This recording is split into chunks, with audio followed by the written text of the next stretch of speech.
And thank you for joining us today to be part of Big Innovation Center, India's first RegTech webinar, Road to RegTech. RegTech, or regulatory technology as it's known, is a new technology that uses information technology to enhance regulatory processes. This is the idea behind Big Innovation Center to support innovation and technology for all and be part of this new ecosystem. Without much ado, let me introduce our distinguished speakers today. We have with us Lord Tim Clement-Jones as the moderator for the webinar. He is the governor of Big Innovation Center and also the chairperson of RegTech program for BIC India. Lord Clement-Jones is chair of House of Lords, Select Committee on Artificial Intelligence since 2017, and co-chairman of the All-Party Parliamentary Group on Artificial Intelligence. Tim was made CBE for Political Services in 1988 and a decade later Life Peer, that is in 1998. He is also associated with DLA Piper UK LLP, where he was the managing partner. On the panel, we have Mr. Salman Waris, a distinguished lawyer with extensive experience advising clients on legal issues concerning IP, TMT, privacy, cybersecurity, etc., and is the co-chair of RegTech program. Our second panelist is Mr. Vikrant Ponce, a BFSI thought leader and RegTech advisor. He has cross-functional experience in banking and financial services sector in the areas of fintechs, startups, risk management, and NPA management. We also have Mr. Shreyas Jayasimha. He is an advocate, arbitrator, and mediator with significant experience in domestic and international dispute resolution across various industry sectors. He is founding partner of Arna Law and has been a member of the FIAA in Geneva since 2012. It's a truly diverse panel today, and we hope you enjoy the session. Let me extend a warm welcome to Lord Tim and hand over the floor to him. Tim, over to you. Aravasi, thank you very much indeed. I'm Tim Clement-Jones, as Aravasi's mentioned, and I'm delighted to be moderating today's introductory RegTech webinar alongside Salman Waris, Vikrant Ponce, and Shreyas Jayasimha. As Aravasi has said, regulatory technology, or RegTech, is essentially technology that uses information technology to enhance regulatory processes. And as its name implies, it puts a particular emphasis on regulatory monitoring, reporting, and compliance, and is particularly of benefit in the finance services industry. But increasingly, as we're going to hear, is being adopted elsewhere in other sectors. And one of the key objectives of RegTech is to enhance transparency as well as consistency and to standardize regulatory processes. Now, of course, this means that RegTech will have an impact on the regulatory framework itself, especially when we think of the potential in relation to data and digital identity. And this leads on to its development for use in regulatory sandboxes too, increasingly used by regulators to allow the safe development of new technologies and applications. With increasing expectations of transparency and explainability and freedom from bias, such as in AI decision-making, and the mounting ongoing cost of regulation and compliance, it has huge potential. So there is a very strong regulatory and economic incentive for more efficient reporting and compliance systems to better control risks and reduce compliance costs. So the key applications are in regulatory reporting, risk management, identity management and control, compliance and compliance registers, and transaction monitoring. But RegTech can have application in a whole host of other related areas, such as management information, training, and project management. And there are quite a number of surveys out there of activity in the field, but through our RegTech program starting today, we hope to help you navigate through the myriad of cases, use cases, and applications out there, and we're starting today. So in the course of our discussion today, and I'm going to be putting some questions to each of our panelists today, I think the overarching questions that we need to ask at this stage are: what makes RegTech the radical technology that simplifies regulations? And then secondly, if RegTech is all about managing regulations, what are the current applications and the future prospects of RegTech itself? So those are the kind of overarching questions that I hope we'll get to at the end of our session. But I'm going to start with if Salman has joined us. I'm not sure, Aravaz, whether Salman has joined us yet, or whether I should go straight to Vikrant, perhaps. Let's start with Vikrant. Right. So, Vikrant, over to you. Lotem, you've already captioned the overall landscape of RegTech. In my view, I would compartmentalize or subdivide the RegTech in three different aspects. One is the technologies that are used for compliance. The second would be the regulations around the fintechs. And the third aspect of it would be the effects of fintech on the regulators. It's the catch and mouse story. It's more like who is running ahead. So those would be the three different elements that I think it would be great to hear from all the panelists today on these three aspects of it. In my view, the regulators worldwide are still catching up with the wave of fintech that is coming up.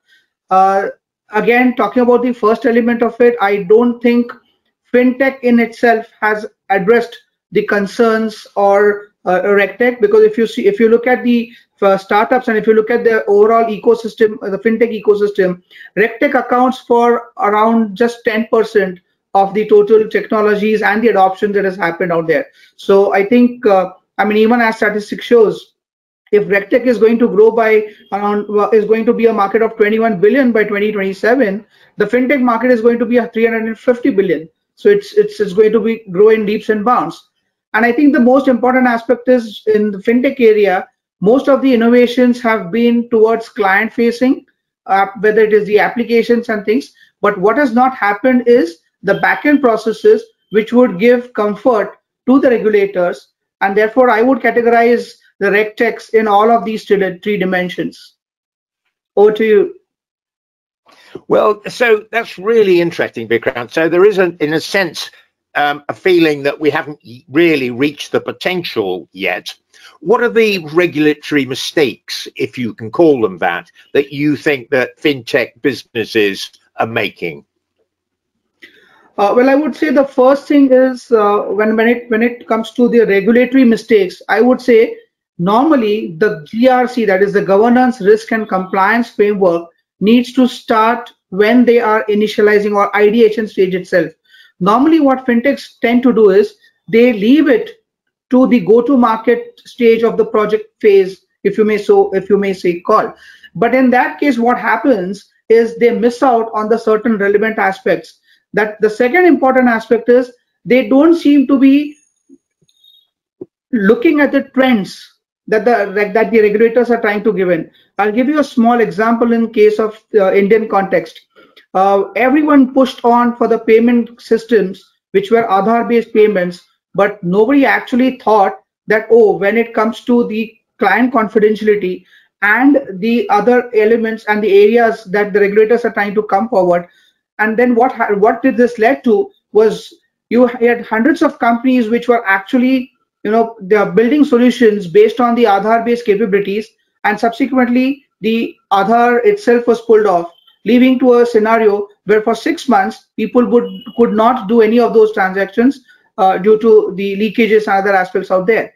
The second example I would like to give you is though the trends are catching up on co-originations or co-lending between institutions, there are hardly any fintech companies which are actually providing solutions where it would be more of an open API or a plug and play solution for two institutions to look at co-lending. So in my perspective, in my view, the two main problems are the governance, risk and framework is not put in place in the ideation stage, and the second thing is they don't heed to the trends that the regulator is trying to look at, and they don't get into the mindset of the regulator to understand what's coming forth. I'm with you. And but in a sense, the government has something that they need to do in all of this in terms of interoperability and standards and so on, I assume. Yeah. But at the same time, if you look at the Indian scenario, again, the reason I'm saying that people are not watching, the trends, if we may so call. Now you see, everywhere in the world, everyone was moving around the payment, and payments was the biggest innovation or ideation that was coming up. But then what happened in India was one single UPI was launched, and it was disruptive enough for the entire world today. So, and regulators have been working on it. They have been partnering with people. There have been discussion papers around it. And yet more of the fintechs were looking at the payment aspect of it without understanding that there's going to be a fundamental change which is going to come up and disrupt the way we all are going to do. And now we have the UPI 2, which is actually leading the world. In fact, just last week, one of the major Indian banks have launched interoperability even on their mobile application.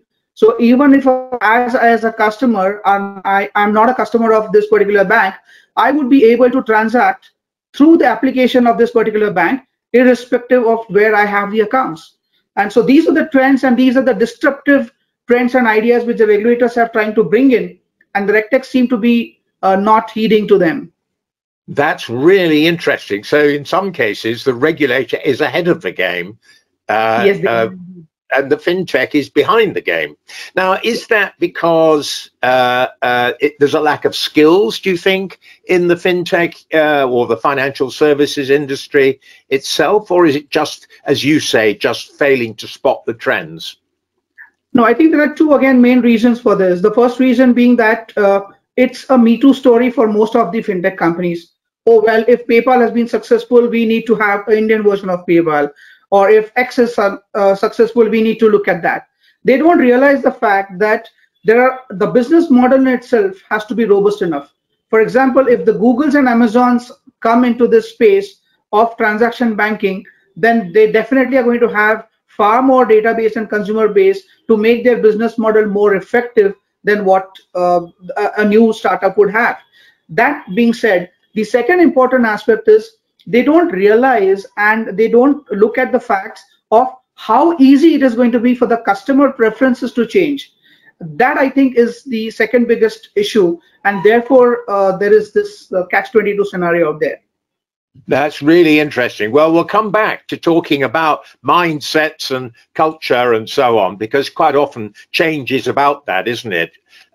Now, I'm going to ask, I think, for the first poll. I think we've got a screen share with a poll, haven't we, Aravazi?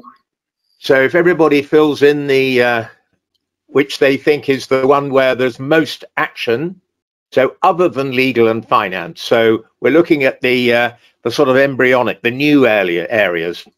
Okay. So presumably the it'll come up on the screen. Okay. Here we go. Healthcare seems to be a particularly interesting area. So I suppose that would be things like health checks, or would it be the regulatory side? We'll have to explore that, I think, in due course, because obviously health regulation itself is of great importance. So we might come back to that. But I'm going to again, without Salman being with us, I'm going to move to Shreyas. Shreyas, over to you. Thank you, Tim, and thank you to Big Innovation Center to be a part of this very important initiative. I think this is incredibly important role of a catalyst that you're going to play in this region, and I wish you all success. My opening remarks are from my domain, which is perhaps Lord Tim's previous domain, which is the law and justice field. And the extent of adoption of AI, ML related tools has been massively accelerated during 2020. Much of that acceleration is likely to remain as part of our ecosystem post vaccination or coming into control. Some of the important initiatives there are, one, government-run online dispute resolution programs or programs that involve initiatives taken by the government itself.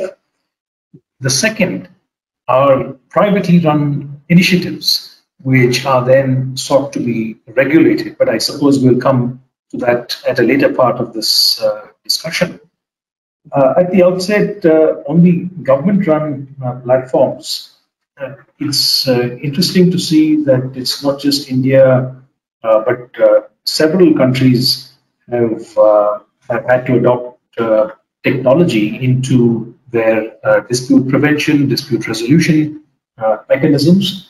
And most interestingly and recently, I was pleased to read about a technology called Rosie. Technology is always feminine in my view. It's far too intelligent to be male. So the Rosie was a technology in Brazil that was sought to be implemented to prevent incorrect claims by members of the federal legislature from claiming expense documents. And so Rosie was able to sift through algorithmically the various expense claims and then sort out some aspects which would have been termed as corruption or perhaps forgetfulness in context without such technology to massively do what human hands and eyes would have done. But similarly, on the side of the parliamentary system, the court-annexed platforms are also only increasing tremendously.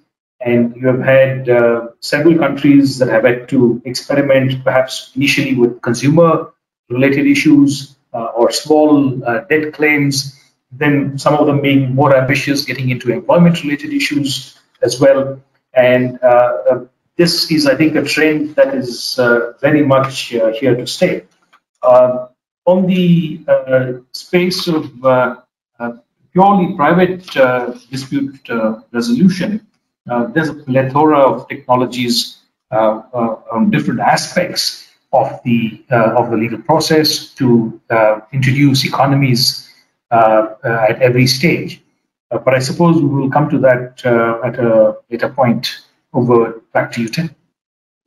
Thank you very much, Shreyas. Now, how receptive do you think the courts are, the legal profession are, to the adoption of this kind of new technology? You've outlined, the Brazilian aspect, and they, of course, they are actually quite go-ahead in a number of areas. But again, I suspect we're going to keep coming back to the culture of innovation.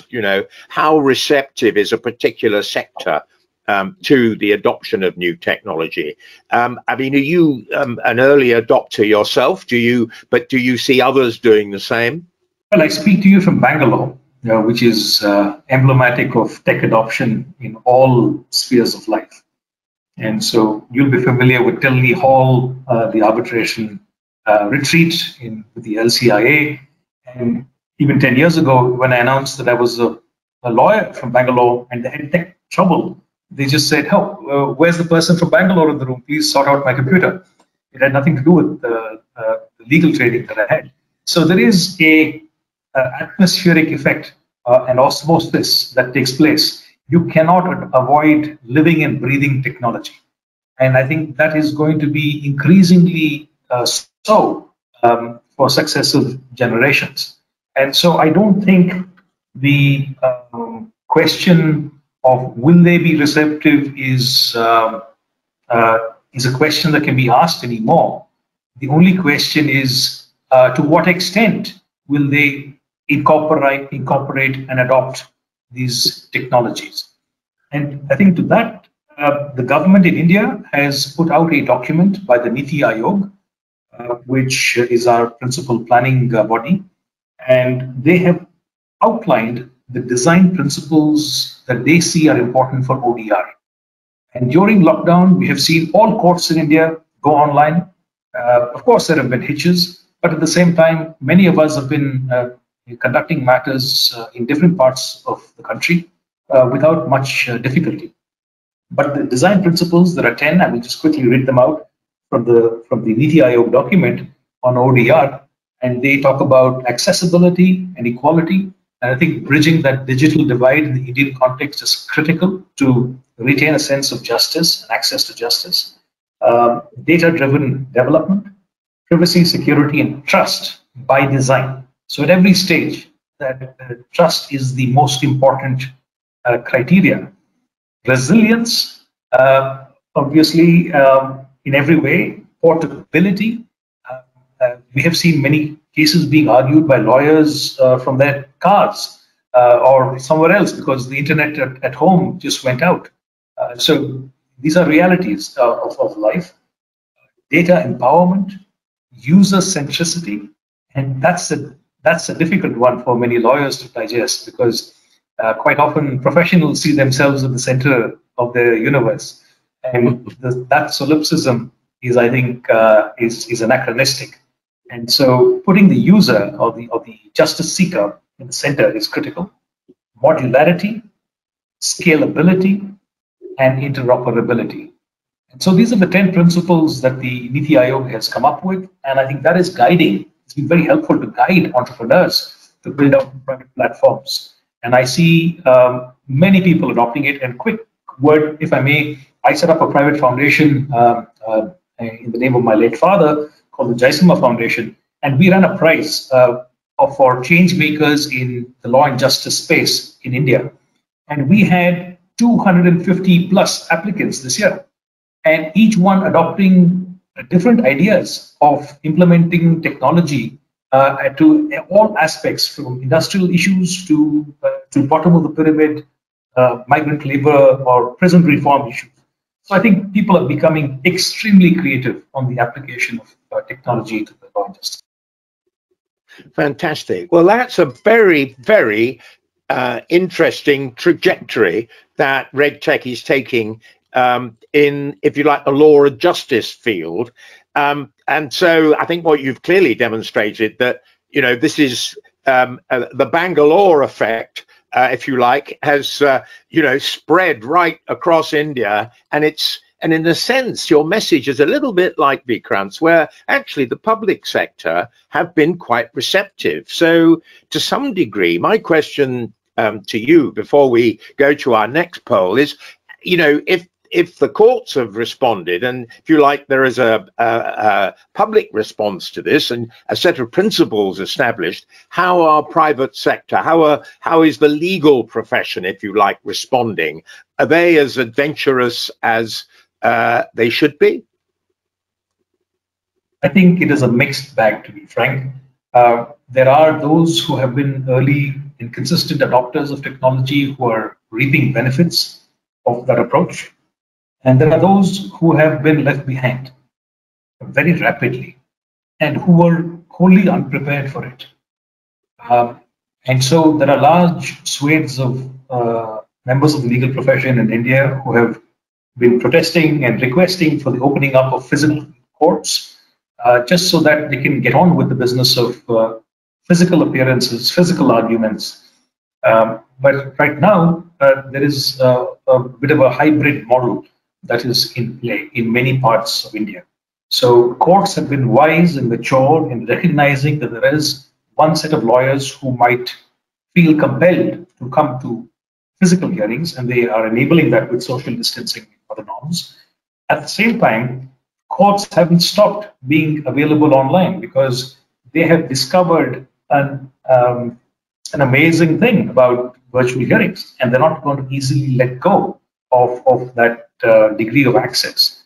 So I foresee and I hope for a hybrid future where the legal profession, bar and bench, will recognize the utility of having physical hearings, sure, when possible and when one is compelled to do it, but at the same time to facilitate the virtual experience as well.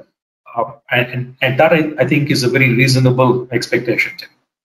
No, that's really interesting. I think we'll come to our next poll now, Aravasi, if we may. Oh, now this will be a really interesting one.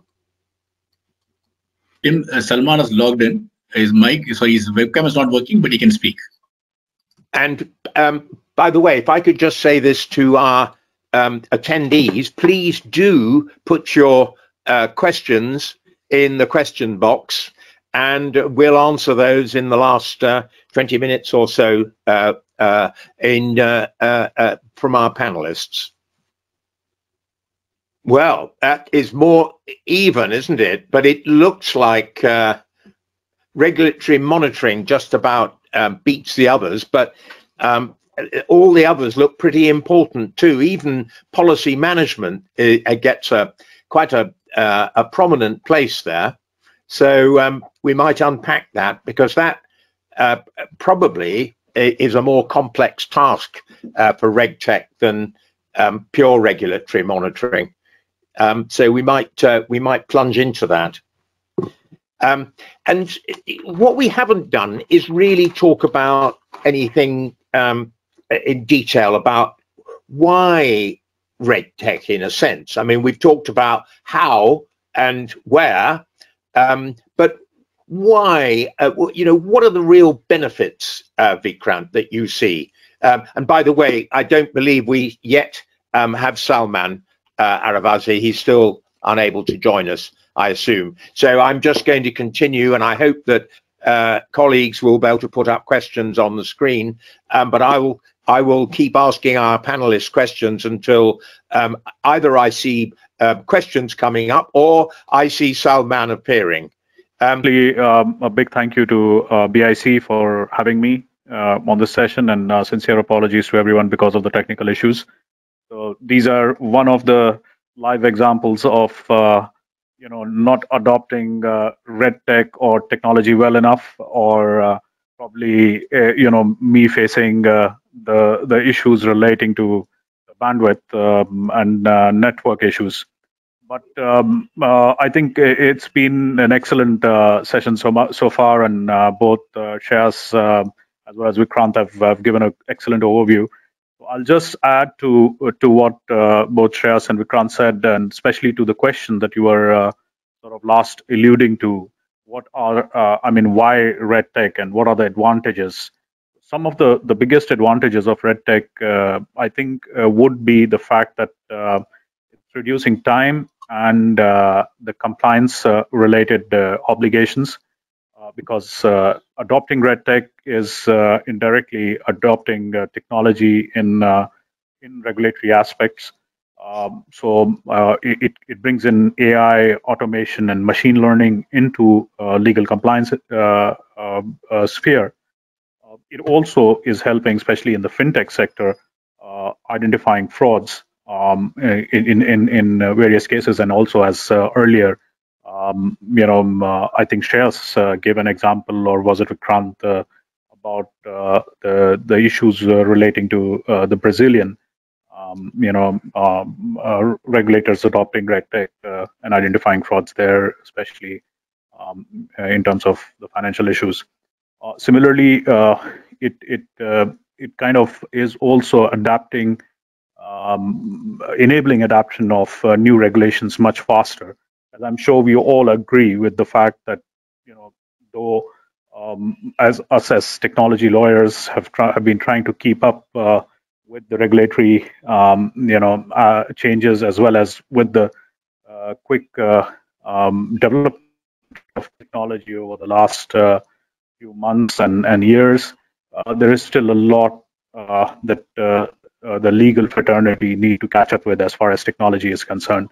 And I think RegTech, fintech, and legal tech are some of the latest, new, if I could put it that way, new ventures on the block, which the lawyers need to get their hands on moving forward, and the regulators need to adapt to. It also, one of the other very big advantages of RegTech and legal tech are the improvement of data collection and data analytics. And this is something that I think has, as us as lawyers and regulators, have been sort of not that much involved with in the past. And this is something that has completely changed. And also it helps, especially in a pandemic situation, adoption of new regulations much quicker, as you can justify the need for that regulation or the new law with the supporting data, which has been at times collected and analyzed on real-time basis. So, for example, during the pandemic, a lot of countries have adopted to contact tracing apps, and the issues revolving around that, their effectiveness, and the whole debate about privacy and the balancing of individual privacy with regard to contact tracing and monitoring of individuals. I think all these aspects are some of the biggest advantages that RegTech offers to our society.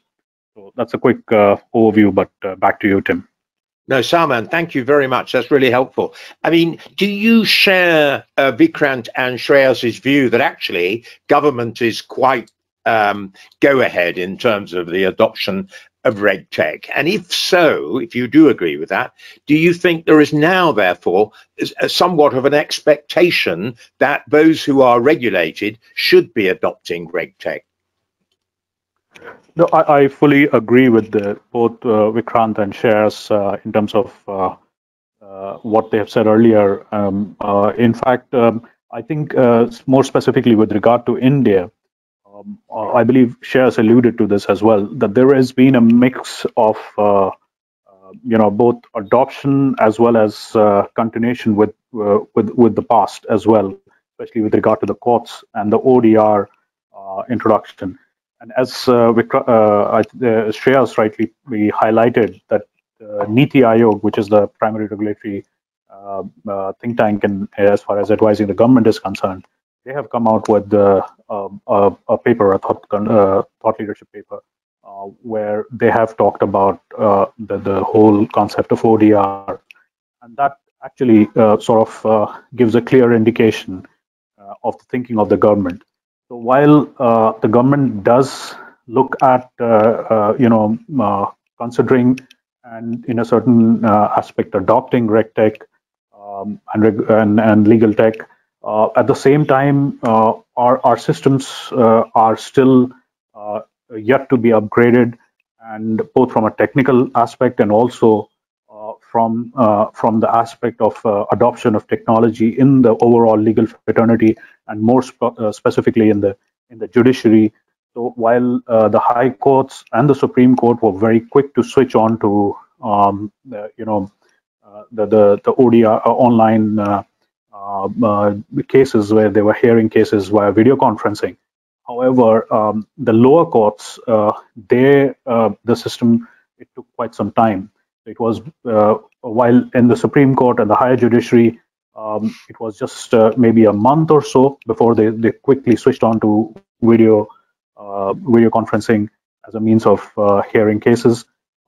In the lower courts, it took at least 5 to 6 months, and still it was just where there were a lot of issues with regard to the judges themselves adapting to technology, its use, and also at times even with regard to the lawyers, there was a slight hesitation. And as we speak, even now, just recently, there have been requests and petitions made by various lawyers and lobbies to switch back to the physical hearing system, while the courts themselves have tried to balance that with both physical as well as virtual hearings.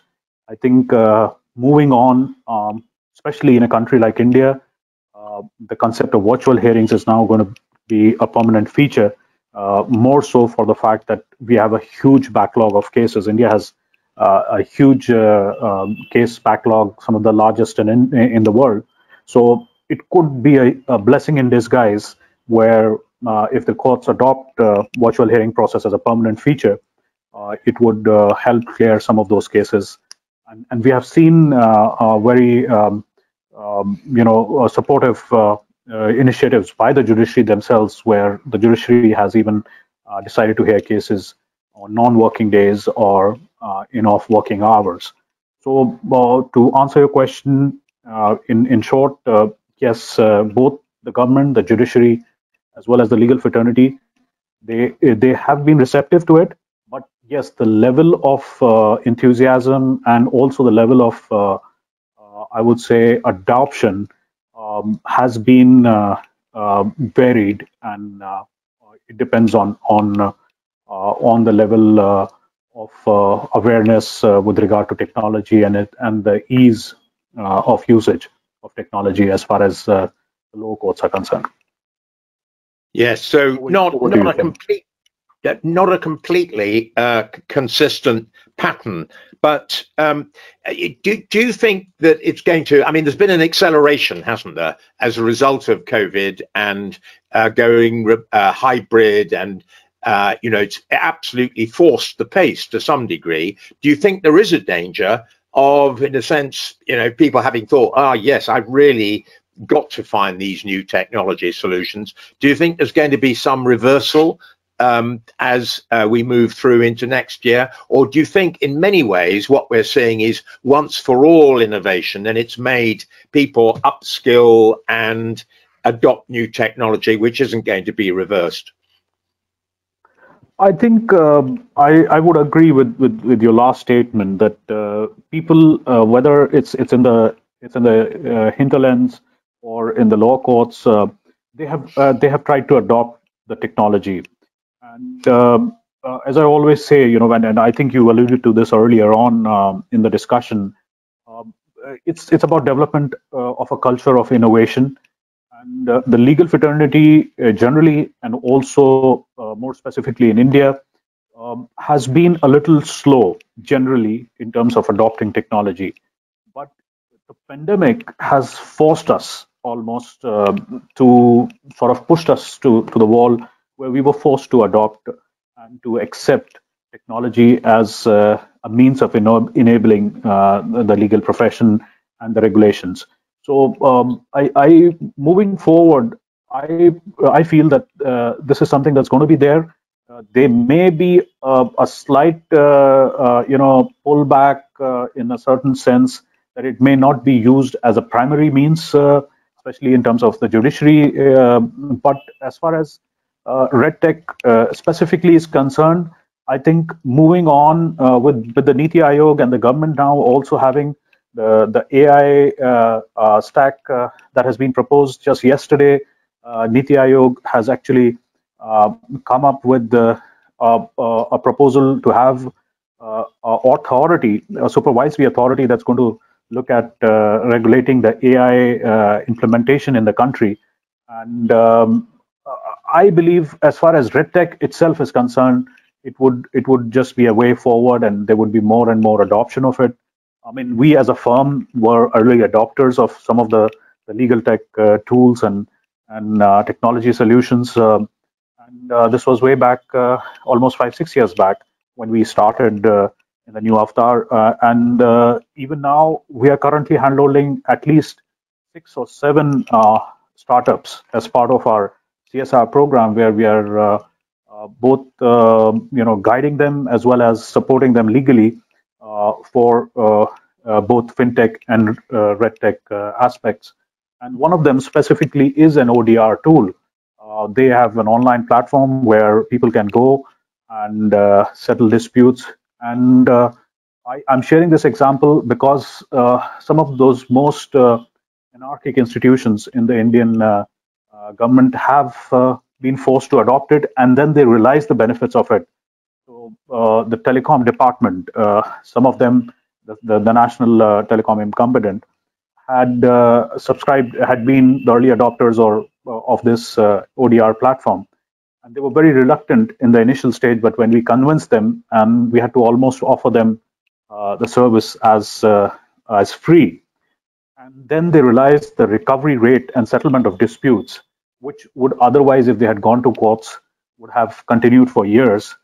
That's when they realized it, and just a small pilot project that we did with one telecom circle ended up, getting this startup that we are currently handholding, get the mandate for the whole of the region and the state, and now they are looking at the national level.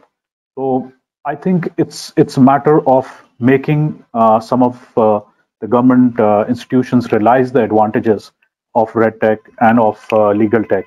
And once they see the numbers and they see the advantages, I think they would be ready to change their position. That's, I think, the way forward.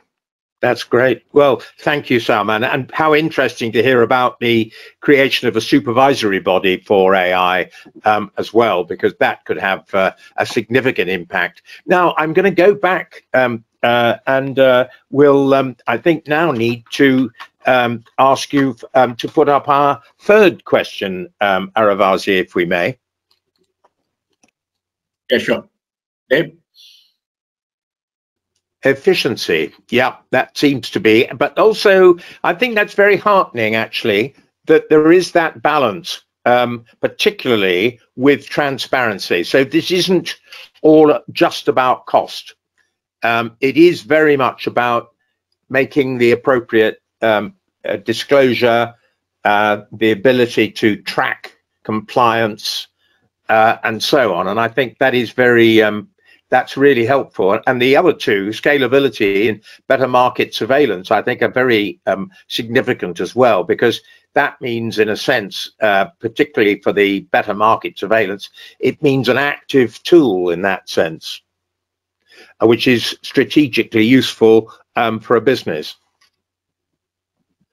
So thank you very much indeed. And I'm going to, in our last quarter of an hour, I'm going to come back to our panelists, but we have one question on the question board, which I think is from Abhijit S. What has changed since regulations were first enacted? I think maybe I'll turn that round, because I suspect, unless he tells me otherwise, that the question is being asked is, you know, are regulators actually now making use of RegTech? You know, is this something that they are actively now using? And I'm talking, you know, perhaps technically, but talking about those who are as government agencies responsible for regulation. You know, is there now increasingly a requirement to use RegTech amongst regulators? Maybe I'll start with you, Vikrant. Yeah, Tim, to answer simplistically, yes, there is enhanced use of technology by the regulators, and talking specifically in the financial sector. If you look at SEBI, if you look at the Reserve Bank of India, if you look at the IRDA, Insurance Regulatory Authorities, all of these people have created sandboxes. So they are actually a step ahead. So they have adopted technologies. If you look at these offsite surveillance of Reserve Bank of India, it has gone through a sea change in the recent years, where it is becoming increasingly difficult for the regulator to actually do the surveillance, on-site surveillance with the institutions, and the number of institutions and the complexity growing in nature. And therefore, it is more of an off-site surveillance that they have moved on to. It's more of a data mining, data-enabled, I would say, insights that they are looking to get into it. There is one aspect of it. The second aspect of it is, the second use case from a regulator perspective is to look at the market sentiments, and if we may say the consumer sentiments in this case. And I would like to quote a very recent example in India, wherein one of the biggest private banks in India has been asked to stop their credit card issuance for a specified period until they have the BCP plan in place for system outages. So possibly the customers and consumers, end consumers, had not realized this aspect of it, but the regulators were too quick to check out and get that sense that probably everything is not as rosy and as fine as it appears on the quarter-on-quarter balance sheet and the share price of that particular stock or the institution. But it is so these were the enablers and the use cases that regulators are trying to use in. The other important aspect is when it comes to actually governing these institutions and checking their business models of these institutions, that is where regulators have started using this. And again, to give a recent example from India, the Indian Post Office, the Post Bank, which was supposed to be a payment bank, has now been converted into a small finance bank, because they have found that it would not be viable to keep it just as a payment bank. So in addition to just regulating the entities, they are also trying and using technology to try and see what could be the future landscape, so to say, in that regard.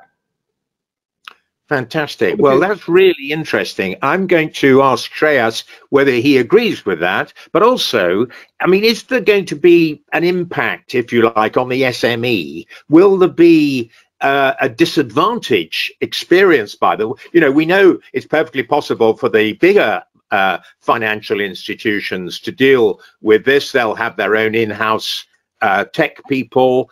And, if the regulator makes it pretty clear that they have to have a tech solution, it's much more straightforward. But is there a disadvantage that's going to be suffered, if you like, by the smaller players in the middle? And especially for that empathetic concern, the SME section is a terribly important sector for any economy, and also India's economy. They form a bulk of our corporate entities, and ease of doing business for the small and medium enterprises is key to any efficient policy rollout. If we take the example of what we've already seen, I take two examples, which answers the first question, which is, do I broadly agree with these changes of adoption by regulators? Yes, I do. I have two other examples to offer, which link them to SMEs, who both relate to tax. If you look at the direct taxes, the Central Board of Direct Taxes has been increasingly adopting technologies to identify accounts that require to be gone into with greater scrutiny. They have also adopted a faceless approach where the assessing officer is not necessarily based in the same city or where the assessee has to go to, just to limit any improper rent-seeking behavior that might occur. Third, when it comes to outside of the income tax and direct tax regime, if you look at the rollout of indirect tax, and although it was feared initially that there was a very onerous responsibility on, as you said, the SME sector to fill multiple returns, and there were many iterations of what the returns should be, the timing of those returns. But I think it's fair to say the dust seems to have settled. And so you have successful implementations of some part of technological interface between individuals and SMEs and government entities. And I think this gives confidence to knowing that such, and I'm sure they're learning from the gaps that might have occurred. It wasn't all perfect, but I'm sure that they would be learning from those experiences to other sectors as well. So I fall within the lot of those who are incorrigibly optimistic. Fantastic. Thank you, Shreyas. And now, Salman, I'll come back if I can, Vikram, but we're running up against the clock, sadly. But I'll just come to Salman because I just want to see whether you agree and whether you think government is really doing enough, in a sense, to encourage adoption by the smaller players, by SMEs. But also, we've had a question about how useful RegTech is for healthcare. And Salman, you might, from your professional experience, be able to answer that one. Excellent, Tim. Thank you. I think that's a very thank you so much, Tim, for that question, and especially the fact that the latter part of it, the second question relating to the healthcare and the adoption of RegTech or legal tech in the healthcare industry. I think I'll take both the questions together and link them up with something what the Indian government is recently done or has been doing. If you would probably be aware, the Indian government obviously adopted that contact tracing app, which sort of was made obligatory earlier on when the pandemic started. But prior to that as well, over the last couple of years, the government has been moving towards adoption of technology in a big way in the technology sector, in the healthcare sector. Sorry. And this I can speak from experience, as we are advising currently one of our clients who's setting up some of the biggest medi-cities in the world, and they have tied up with the government of India, and they're going to be setting up these almost 1,000 bed hospitals across the country in 11 different states, and they are all about technology and adoption of technology. They are the primary objective of this client is the adoption of telemedicine, and also the adoption of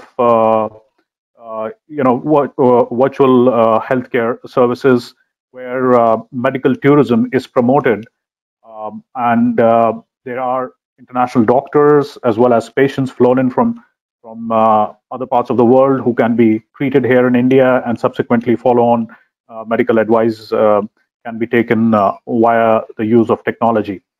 And to promote that, the government of India in the last couple of years have tried to bring in two different regulations. One of the regulations was specifically relating to the adoption of telemedicine, which was passed earlier this year, just around the time the pandemic started. The other regulation, which was in the form of a bill, which was known as the DISHA, which is the Digital Healthcare Act, which was introduced in the parliament but has not been passed as yet. DISHA talks about the use of healthcare data, and that links up to the Personal Data Protection Bill, which has again been pending in the parliament. Healthcare data has been treated as a community resource, and it has been the government has trying to promote the adoption of technology for healthcare services. So I think this example gives a reply to both the questions, whether the government has been bringing in regulations that are promoting adoption of technology, and also with specific regard to the healthcare industry. Back to you, Tim. Caught the same problem as Salman earlier, but I'm trying to get the vision back if humanly possible, but it may not be possible. So I think if you could follow up on the previous what was said. Okay, Tim, should I take over from here? Can you hear? Yes, please. I think so, especially as we're obviously in the concluding minutes, but I do apologize. It looks like unstable broadband is prevalent right across the world. I can agree with that. I think I've been at the receiving end of that particular technical glitch myself. So, and that too on more than one occasion. So I fully sympathize with you. I'm just sorry that I didn't hear what Salman had to say, but I'll pick it up, no doubt, on the recording. So with that, I think we are coming towards the last few couple of minutes of our webinar, and I'll give it back to Arvazi. Maybe you can just say a few words to conclude the webinar. Thanks, Salman. So let me thank Lord Tim, right, and all our panelists, Vikrant, Shreyas, and Salman, for taking out time and sharing your valuable insights. Right, I'm sure this was useful to the audience. What we'll do is, before we conclude, I will just play a small video for the benefit of the audience, where there are some details about the registration for different programs offered by Big Innovation Center.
Shreyas, Vikrant, Salman, and of course Lord Tim.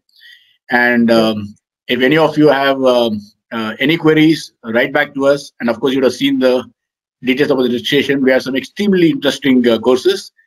Please do visit our website, Big Innovation India. Right, and I'm sure this will be extremely helpful to all of you. And thank you once again for attending this. Thank you.